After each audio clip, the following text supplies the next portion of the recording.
Hey, hello friends. This is Abhishek. Welcome to cgsiksha.com. In this tutorial, I will describe about all production stages.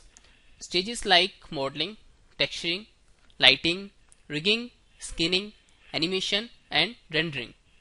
So, modeling से start करते हैं. Boys and girls, किसी भी object या किसी भी character को डेवलप करना, उसको बनाना किसी 3D एप्लीकेशंस के अंदर को हम कहते हैं मॉडलिंग. फॉर एग्जाम्पल, मुझे एक मूवी क्रिएट करनी थी. उस मूवी में मैंने सोचा एक करेक्टर होगा, तो एक करेक्टर मैंने विजुअलाइज किया और जो विजुअलाइजेशन मैंने की उसको मैंने 3D एप्लीकेशंस के अंदर मॉडल किया, उसको बनाया बेसिकली. और जैसा मैंने मॉडल बनाया उसमें मैं कुछ चेंजेस भी कर सकता हूँ अपनी नीड के अकॉर्डिंगली.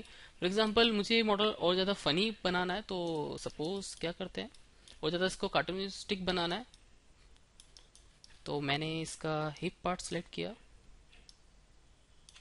एंड स्क्वीज किया. सो आप लोग देख सकते हैं कि कार्टून्स पहले से ज़्यादा और ज़्यादा फनी हो गया. ठीक है, और ज़्यादा कार्टूनिस्टिक करेक्टर मेरा बन चुका है. सो जैसी आपकी डिज़ायर है, जैसी आपकी नीड है, जो आपने विजुअलाइज किया उसके अकॉर्डिंगली आप कोई भी ऑब्जेक्ट क्रिएट कर सकते हो. ठीक है, और क्रिएट करने के प्रोसेस को ही हम मॉडलिंग बोलते हैं. मॉडल करने के बाद ऑब्वियसली ग्रे स्केल कलर में तो आप नहीं दिखाने वाले. अभी जो आप ऑब्जेक्ट देख रहे हो वो कैसे कलर में दिख रहा है, ग्रे कलर में. आप इसको कोई ना कोई कलर फिल करोगे इसके अंदर. कलर के साथ साथ फॉर एग्जांपल मैंने इसको एक टी शर्ट पहनाया हुआ है, एक पैंट पहनाई हुई है, तो जिस तरह का मैं कलर करूंगा वही कलर डिसाइड करेगा कि ये ऑब्जेक्ट जो है उसका मटेरियल क्या है. ठीक है, जैसे कि सपोज ये बेल्ट है, तो इस बेल्ट में जिस तरह का मैं टेक्सचर्स डालूंगा, जिस तरह का कलर डालूंगा, वो डिसाइड करेगा कि बेसिकली जो उसका बक्कल है वो क्रोम का है या प्लास्टिक का है. Okay, so material basically decide करता है कि जो ऑब्जेक्ट है आपका वो किस तरह का ऑब्जेक्ट है, किस मटेरियल का ऑब्जेक्ट है. ओके, सो फॉर एग्जांपल मैंने इसके अंदर एक टेक्सचर पुट किया. तो जैसे ही मैं इसके अंदर एक टेक्सचर पुट करता हूँ तो आप लोग देख सकते हैं कि बेसिकली वो डिफाइन हो गया कि जो उसने पैंट पहनी हुई थी वो एक डेनिम की जीन्स उसने बेसिकली पहनी हुई है. तो जनरली टेक्सचर क्या करता है, आपके मटेरियल को डिसाइड करता है कि वो किस तरह का मटेरियल है.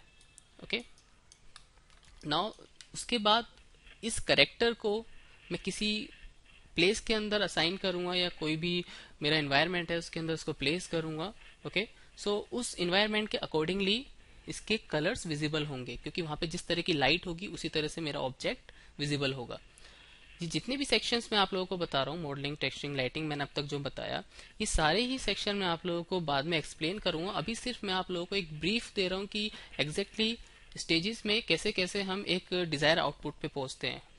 ओके, देन उसके बाद ऑब्वियसली इस करेक्टर को मैं मूव करूंगा, तो मूव करने के लिए मैं कुछ कंट्रोल्स क्रिएट करता हूँ. ठीक है, और उस प्रोसेस को ही हम क्या कहते हैं, rigging. Let's see an example.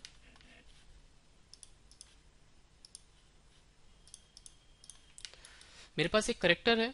ठीक है, जो करेक्टर मैंने अभी आप लोगों को दिखाया, इस करेक्टर को कंट्रोल करने के लिए जो प्रोसेस मैं करता हूं उसको हम कहते हैं रिगिंग. आप लोग देख सकते हैं कि आप लोगों को कुछ जॉइंट्स दिख रहे हैं. ठीक है, ये जॉइंट्स का जो स्ट्रक्चर आप लोगों को दिख रहा है, इस स्ट्रक्चर को ही हम रिगिंग कहते हैं. इन स्ट्रक्चर्स के थ्रू मैं अपनी पूरी बॉडी को, पूरे करेक्टर को कंट्रोल कर पाऊंगा. ओके, नाउ जो आपने बेसिकली सेटअप क्रिएट किया रिग का, अपने जॉइंट्स का, उस सेटअप को आपकी जो बॉडी है, आपके करेक्टर की जो बॉडी है उसके साथ अटैच करना, वो जो प्रोसेस होता है पूरा, उसको हम बोलते हैं स्किनिंग.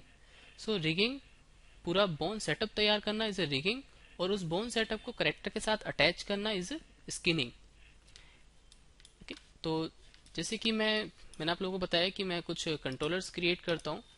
सो आप लोग देख सकते हैं कि मैंने कुछ कंट्रोलर्स क्रिएट किए रिगिंग के थ्रू, और उस कंट्रोलर के थ्रू मैं अपनी पूरी बॉडी को मूव कर सकता हूँ. अलग अलग पार्ट के लिए अलग अलग कंट्रोलर्स हैं. ठीक है, जिनसे अलग अलग बॉडी पार्ट बेसिकली मूव होते हैं. आपके फेस एक्सप्रेशंस के लिए अलग कंट्रोलर हैं. कैन सी है. ठीक है, जितने भी एक्सप्रेशंस हैं सबके लिए अलग अलग कंट्रोलर्स यहाँ पे दिए गए हैं.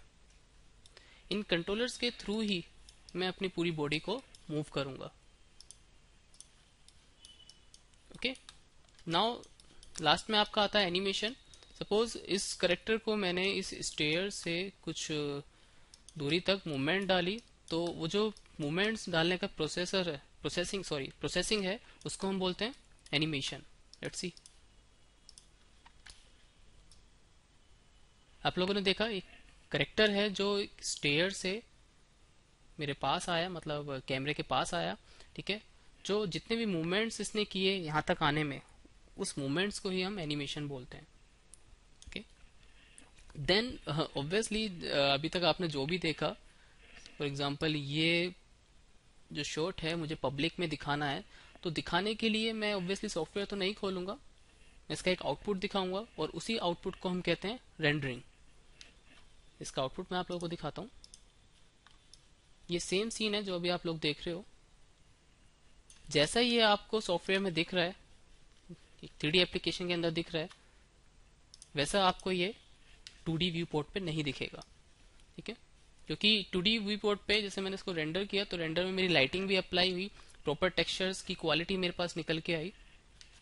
सो किसी भी एनिमेशन को या किसी भी आपके डिजायर प्रोजेक्ट को, 3D प्रोजेक्ट को एक फाइनल आउटपुट देना is a render. Okay, so hopefully guys you enjoy my tutorial. Thank you so much.